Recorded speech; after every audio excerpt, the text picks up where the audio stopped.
VIPs, it's Mark, and it's been a long time since my last audio letter from me to you. My apologies. I've been working on Article Club a whole lot, which a number of you are in, so thank you for that.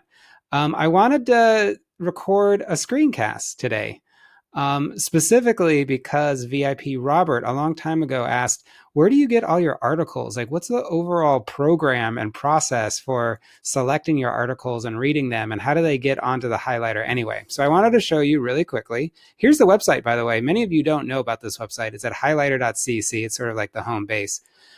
This is what I wanted to share with you. Up here, you can see that I have lots of different tabs on my Chrome browser.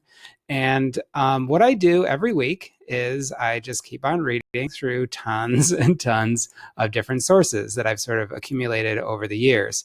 And basically, once a week, I go through these, and there's more tabs. Like this is a tab for long form. There's a tab specifically for race and education as well, because I want to make sure to have a good variety. And generally, that's what I do is I check all of these different sources, and I'm looking for good content, specifically long form and stuff that encourages me and interests me. So that is basically all it is. It's not huge rocket science. But another resource that I have that I find very helpful is also Twitter, but not just random Twitter. What I've created is sort of like a favorites just for the highlighter. There's 357 sources. It's not even necessarily the people that I follow. And this is also a great resource that I basically check every day. So I would say that it's a little bit Twitter and a little bit of this manual form of finding articles. So that's that. And then once I scour and find an article, I go and save it to read later, or I read it at the same time. Let's say that I want this article, which actually looks like a pretty good article. What I'll do is I'll just scan the first couple paragraphs. And if I like it, then I will go up here to my extension called Pocket. Pocket is pretty amazing. If you don't have it, you should have it. It's a way for you to collect anything from the web and be able to save it later. So that's what I've done here on the extension. Then if you go over to Pocket, this is like my headquarters. I continue to look for great articles. Here are some of them that I'm looking at for this week. And you'll see that the one that I just saved is already in my Pocket.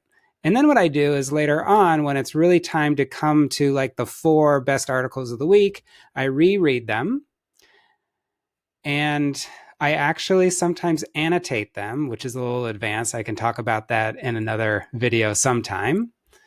I'll show you what that looks like. I guess that's not really possible at this point. And then what happens as we're recording? Oh, no, there it is. So I basically can highlight and annotate this. And then when it's really ready, what I do is I click on this one, which is review, which is the newsletter publication platform service. And I make sure to figure out how long the article is. It's 13 minutes. And then what I do is I just put in the amount of time, and then this blurb, which is not at all a blurb that I would want to use, it's just the blurb that comes from the website. I save it over to review.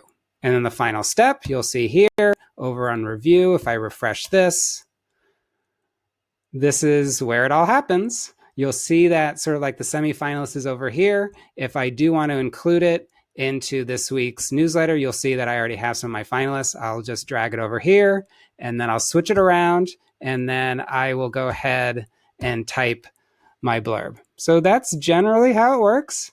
And I hope that I haven't given away too many secrets. And I hope you're doing well. And thank you again for all your support. Have a great